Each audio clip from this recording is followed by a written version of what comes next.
अस्सलाम वालेकुम class 9th और मैट्रिक के स्टूडेंट। हम सबक पढ़ रहे हैं नज़रिया पाकिस्तान, जिसके बारे में अभी हम तारुफ़ मुसन्निफ़ को अच्छी तरह लिख चुके हैं, पढ़ लिया है, मुताला कर लिया है। सबक का मरकज़ी ख़्याल हमारा मुकम्मल हो गया कि किस तरह से नज़रिया पाकिस्तान की हमें हिफाजत करनी है। पाकिस्तान किस तरह तामीर हुआ कि पाकिस्तान को फ़कत एक नज़रिए की बुनियाद पे हासिल किया गया कि हमारा खुदा एक, हमारा रसूल एक, हमारी किताब एक। जब हम एक हैं तो यकीनन हमारा फ़ायदा और नुकसान भी एक ही है। इस सबक में इसके बारे में हमने मुताला किया। इसी तरह से सबक के हमने सवाल जवाब मुकम्मल कर लिए। अब सवाल जवाब मुकम्मल करने के बाद हमारे पास आते हैं सबक के फ़िक़रात की वजाहत। मुतादिद फ़िक़रात की वजाहत आ सकती है पेपर में, लेकिन हम आपको तरीक़ेकार बता देते हैं कि पेपर किस तरह से आना है। पेपर में आपने अगर आपके पास फ़िक़रा आता है तो आपको किस हद तक उस फ़िक्रे की वजाहत तहरीर करनी है। तो फ़िक्रे की वजाहत है, पहला फ़िक्रा साइड हेडिंग दीजिएगा अपनी नोट कॉपी पे। तमाम काम करना लाजमी है। आप साइड हेडिंग दीजिए, फ़िक़रात की वजाहत। पहला फ़िक्रा उतारिए। मुसलमानों ने हमेशा रवादारी को अपना शेवा बनाया है, लेकिन जब कुफ्र व इल्हाद अपना गलबा हासिल करना चाहता है तो मुसलमान इसके मुकाबले के लिए डटकर खड़ा हो जाता है। इसके लिए सबसे पहले साइड हेडिंग दीजिए हवाला। ये फ़िक्रा सबक नज़रिया पाकिस्तान से लिया गया है। ये सबक मुसन्निफ़ डॉक्टर ग़ुलाम मुस्तफ़ा खान ने तहरीर किया है। डॉक्टर साहब एक बड़े आलिम, मुसन्निफ़, मुहक्किक और माहिर लिसानियात थे। हुकूमत पाकिस्तान ने इक़बाल और कुरान किताब लिखने पर सितारा इम्तियाज़ से नवाजा। सियाक़ व सबाक़, ये फ़िक्रा सबक के पहले हिस्से में से लिया गया है। इस फ़िक्रे में इस बात को पेश किया गया है कि मुसलमान हमेशा से खैर ख्वाही का सबक देते आए हैं। मुसलमानों ने हमेशा इस्लामी उसूलों को मद्देनज़र रखा है। मुसलमान दूसरों के साथ हर मामले में भलाई किया करते, लेकिन जहाँ बात मज़हब की आ जाए वहाँ मुसलमान किसी को खातिर में नहीं लाते।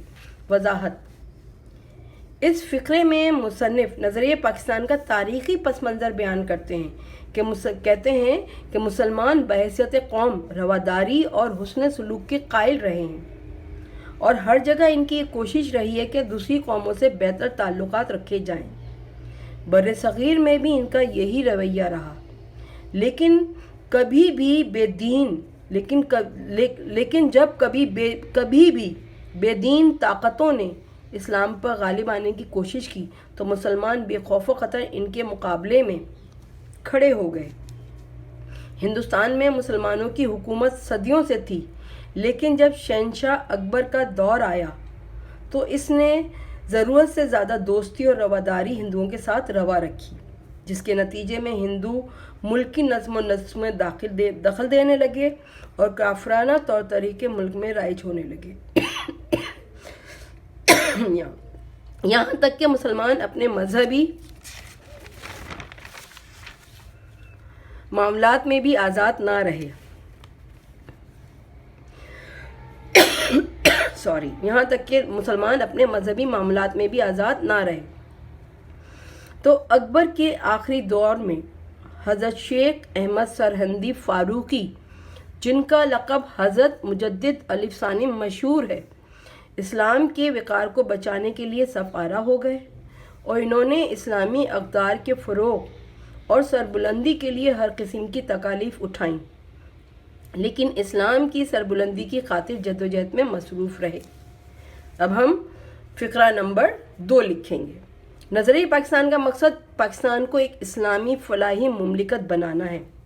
सियाक़ व सबाक़, क्योंकि हवाला वही दीजिएगा जो पहले फ़िक्रे में था, और इसका सियाक़ व सबाक़ से शुरू करेंगे। इस जुमले से नज़रिया पाकिस्तान का असल मकसद ज़ाहिर हो रहा है कि सिर्फ ज़मीन का खितना मुसलमानों के लिए नहीं चाहिए था, क्योंकि दुनिया में कई हुकूमतें मौजूद हैं जहाँ मुसलमान हुकूमत कर रहे हैं। पाकिस्तान का क़याम एक इस्लामी फ़लाही रियासत के तौर पे किया जाना चाहिए, जहाँ सब मुसलमान आज़ादी के साथ इस्लामी उसूलों पर मबनी ज़िंदगी गुजार सकें और इंसानियत की फ़लाह बहबूद को मुमकिन बना सकें। वजाहत,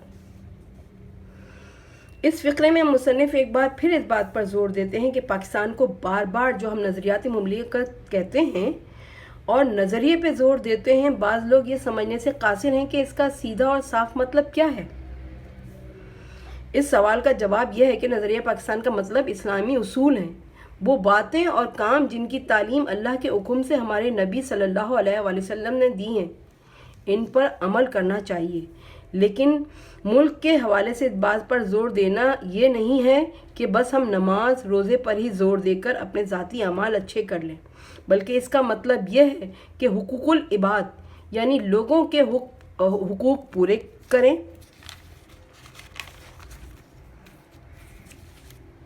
فلاحی مملکت یہ ہے کہ ایک ایسی حکومت جس میں اصول و قوانین، ماحول اور سہولتیں میسر ہوں، لوگ اچھی اور خوشحال زندگی گزار سکیں، قومی مفاد کے لیے ایثار و قربانی کا جذبہ ہو۔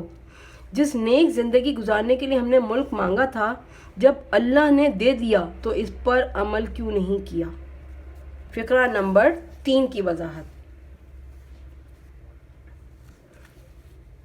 مسلمانوں کی قومیت ایک نظریاتی قومیت ہے جو لا الہ الا اللہ پر قائم ہے۔ وضاحت کریں تو اس کے لیے سیاق و سباق پہ آ جائیے۔ اس فقرے میں مصنف اس بات کو واضح کرتے ہوئے کہہ رہے ہیں کہ مسلمانوں کی قومیت کلمہ طیبہ پر قائم ہے، تو ایک خدا، رسول، کتاب، قرآن اور کعبہ بیت اللہ کو ماننے والے ایک ملت اسلامیہ کا حصہ ہیں، جن میں امیر، غریب، رنگ و نسل اور علاقے کی کوئی قید نہیں۔ اس لیے اسے نظریاتی قومیت کہا جاتا ہے، جس میں فوقیت کے بجائے برابری ہے۔ وضاحت۔ اس فقرے میں مصنف اس بات پر زور دیتے ہوئے کہہ رہے ہیں کہ برصغیر کے مسلمان مختلف نسلوں، رنگوں اور جغرافیائی حصوں سے تعلق رکھنے کے باوجود لا الہ الا اللہ کے رشتے میں بندھے ہوئے ایک ناقابل تقسیم وحدت ہے۔ اسی بنیاد پر اپنی جداگانہ اسلامی قومیت کی بنا پر ایک الگ وطن کا مطالبہ کیا، جس میں وہ اپنے عقیدے، اپنے نظریہ حیات، فلسفہ زندگی اور طرز معاشرت کے تحت زندگی گزار سکیں۔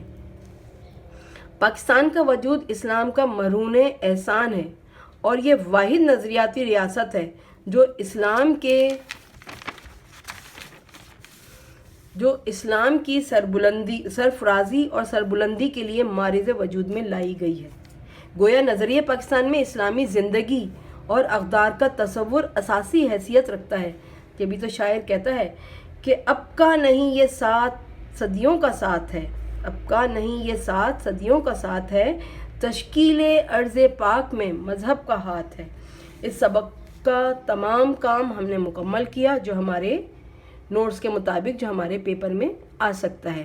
اس کے علاوہ سبق کا اچھی طرح مطالعہ کیا جائے، کیونکہ سبق ایک تاریخی سبق ہے، اس لیے سبق میں جو ہمارے پاس خالی جگہ آتی ہیں پیپر میں وہ تاریخ کے حوالے سے آتی ہیں، اس لیے سبق کا مطالعہ اچھی طرح کیجیے۔ انشاءاللہ تعالیٰ اسی سبق میں سے میں آپ کا ایک ایسا جو پیپر ہوگا، جو آپ کی ایک ورک شیٹ تیار کی جائے گی جو آپ کو طلباء کو کرنی لازمی ہے۔ جب آپ کی ٹرن ہوگی، آپ اسکول میں آئیں گے تو ورک شیٹ وہ آپ کو دی جائے گی اور آپ کو کرنی لازمی ہے۔ خدا حافظ۔